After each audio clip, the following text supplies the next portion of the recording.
Welcome to another Sunra video.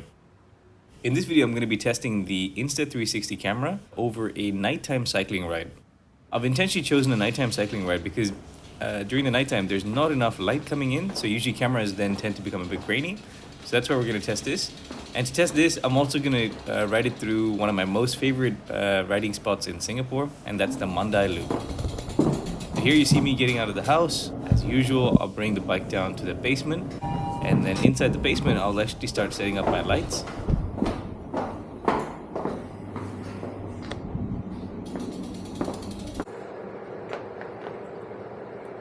Once the lights are all switched on, I'll do a quick stretch and then get on the bike.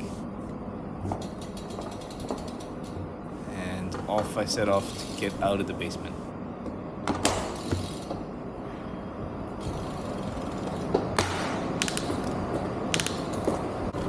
Once I'm outside the house, usually what I do is I stop just in front and then switch on my GPS and my watch, and also turn on the music so that I have something to keep me company. For the music, I actually just use a bone conduction headphones so that my ears are still open to hear the traffic. Once that's on, off we go.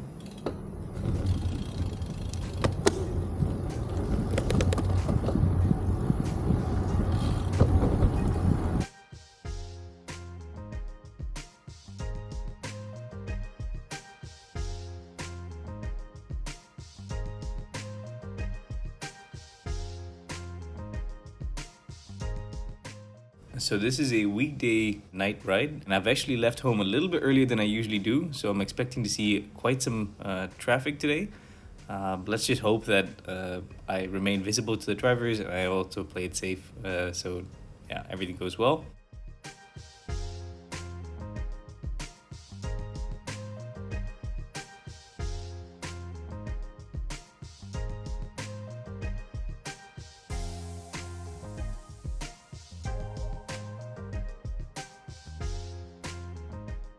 Oh, right. So once I make this U-turn, then that's essentially the starting point for the ride.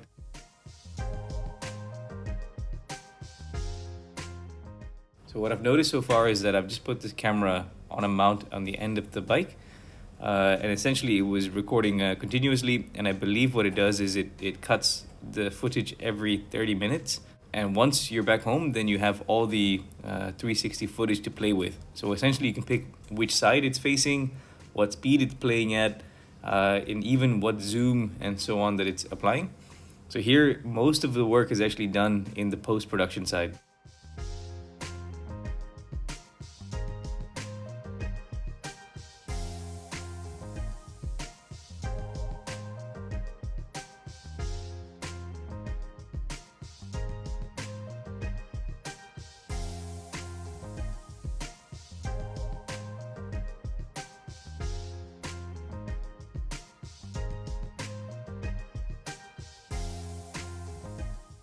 Thought this was also kind of cool that you can have two views going on. So here you see that I'm looking at the bus as I'm taking off, but you can also see the camera show a small window of me.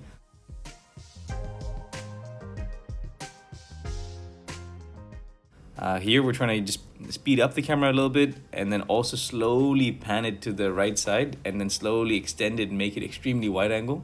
This is kind of cool, but it almost looks as though the cars are coming from one direction and going in the other, which is not really true. There's just a straight line. But it's cool that it can do it as wide as this.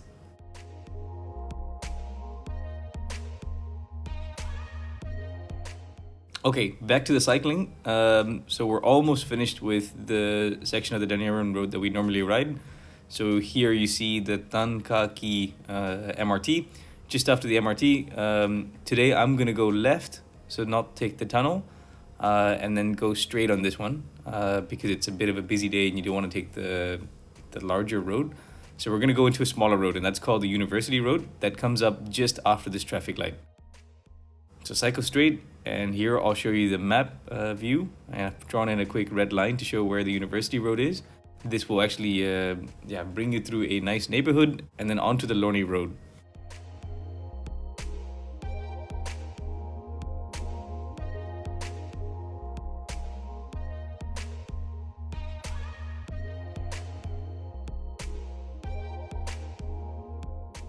At the end of the University Road, It's just a left, and then you have to cycle, and then it's a nice bit of climbing, and then it joins you onto the Lonely Road. All right, back to discussing about how good the camera is. So it looks like my clothing as well as the bicycle looks relatively sharp in this night shot, but you can see that all the light sources like street lights look a little bit larger than it's supposed to be. It's almost like it's glaring a little bit. But other than that, the details are quite good. The road seems to be pretty well lit in all the conditions that we've ridden so far. So overall, I'm quite happy with how this is turning out. Even when you tend to speed up the camera, it's quite good. One thing I am noticing, which I think you can also see, is that there's quite a bit of vibration and all that movement isn't stabilized out. What it said during the sort of promotional videos and brochures was that the camera would be able to pick a horizon by itself and then correct and make sure it balances it out. But in this dark shots, I think it struggled to pick a horizon properly and actually do that.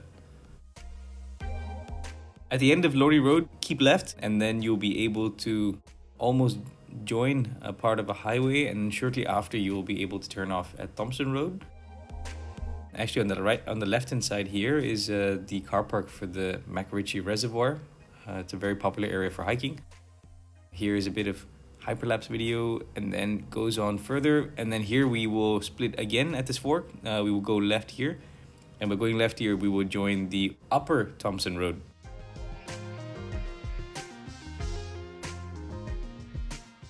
This stretch is quite long. There's a bunch of different options you can do on the stretch, i.e. you can stay on the road for the most part, or there are two long segments where you can go in.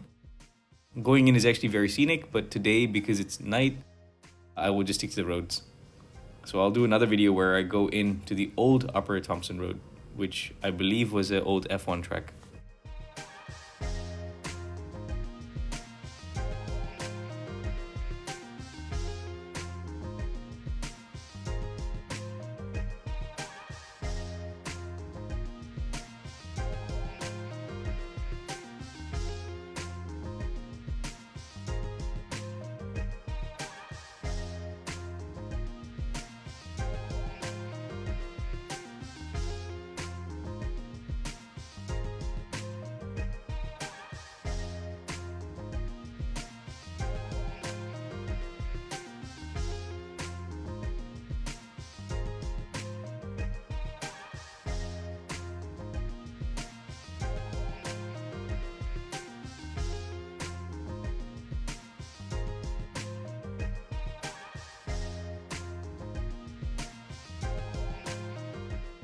Up ahead is quite a bit of a climb. It's a long climb, and you're greeted with a nice traffic light to catch your breath.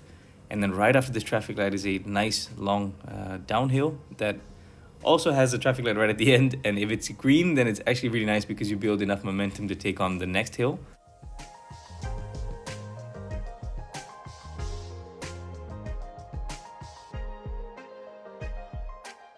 This is again at 16x hyperlapse speed, and here you're seeing again the wide angle with all the cars overtaking me.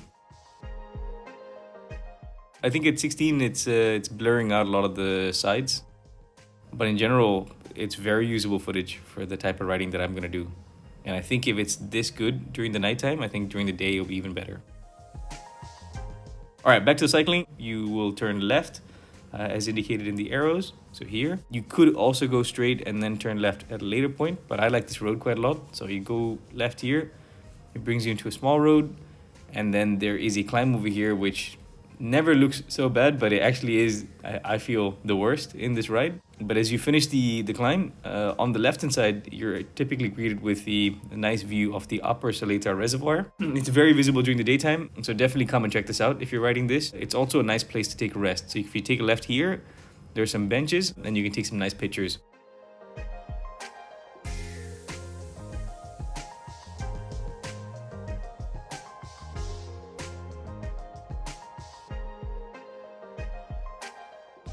But we're not going to do that today. We're going to just continue riding. So if you get past that peak, then this section is a little bit of a downslope. So you can pick up some speed again. And then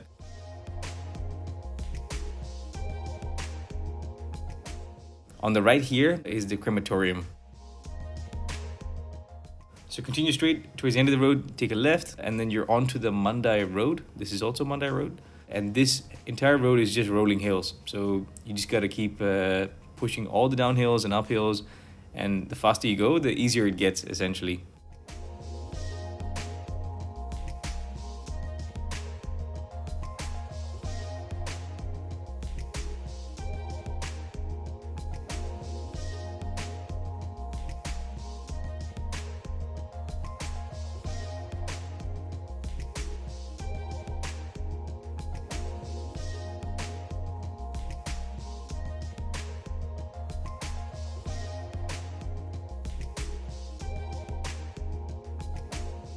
Just past the traffic light is a really long downhill, so it's a really nice segment. And towards the end of this downhill is then it's like a T-junction, and at that T-junction you take a left if you want to make this a short loop.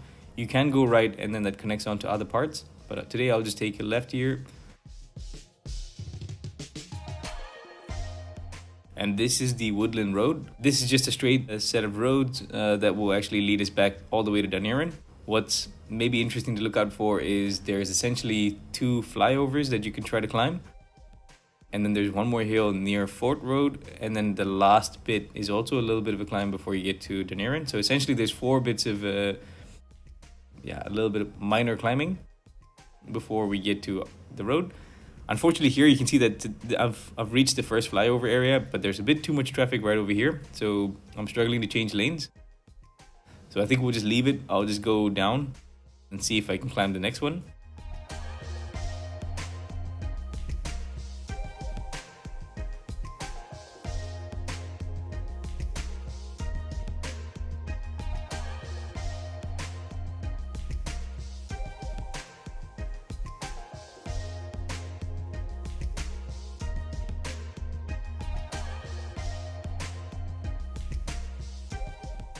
I'm approaching the second flyover almost, but again, I feel that there's quite a bit of traffic and also fast-moving traffic today, so I think I'll skip it. I'll just go underneath on this one as well. So over on the left, you see is it's really nicely lit at this stage, and this is actually called the Rail Mall. Also a nice place to come and check out. There's quite a lot of different food options and supermarkets and so on. It's a nice place, and actually very close from here is actually the start of the rail corridor. That's also a really nice segment to ride, but not so much if you're a road bike, because quite a bit of the start from this end is just rocks and gravel. All right, we're making a lot of good progress. We're almost towards the segment where you will split off, and here I've split off to the left, and I'm up towards the traffic light, and then after this traffic light is a nice downhill again, and we will reach Dunedin Road.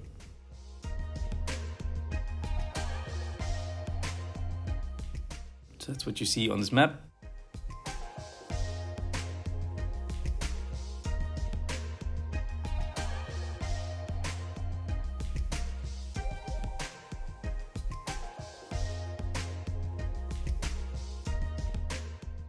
And that's it. We've already touched the same segment of road that we initially started off with.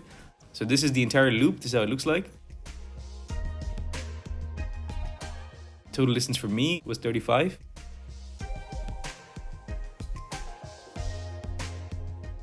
And that's it, guys. That was a nice test ride, and the camera looks really good. I'm really quite happy with the quality that's coming up. So thanks for watching the video. Please like, share, and subscribe. And I think I'll catch you again with more cycling videos. Bye!